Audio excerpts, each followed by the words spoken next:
curious how to do a headlight restoration on any car, and you only need a few things.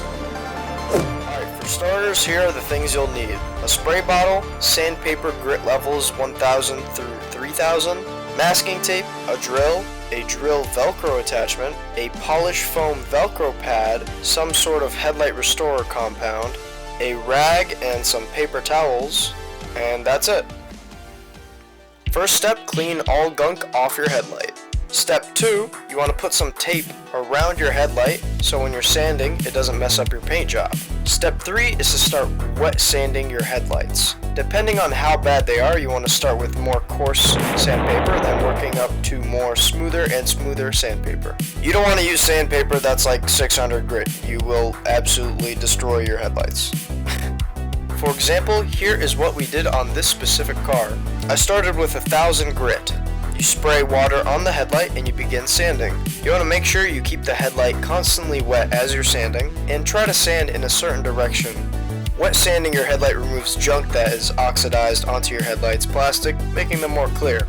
Once the goop that's coming off your headlight begins to look a little more clear, you want to switch to the next level of grit. As you can see, the goop coming off seems to be a little less frequent and more clear.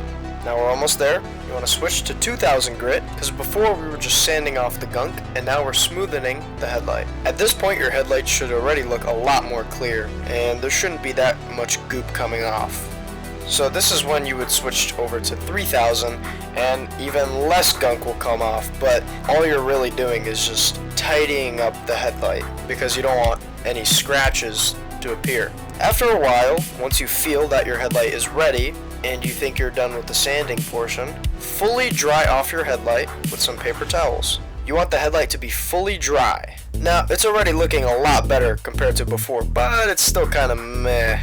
So, to fully polish it out, we get some headlight restorer compound. And here's how to properly do that. Get your drill and your drill Velcro attachment, put on the foam Velcro pad onto the attachment, then apply 3 to 4 dots of the compound onto the foam pad. Then you want to smear the compound all over your headlight as such. Then when it's mostly covering it, you want to begin drilling it into the headlight, because all you're doing is making it heat up, which is activating the compound. It might seem like it's not working at first, but you just have to keep on going at it, and bam, like magic, it's clear. And now your headlight has been fully restored. All you gotta do is just wipe it off one more time, take off the tape, and clean up the surrounding area of white goop and marks, and after that you should be completely done.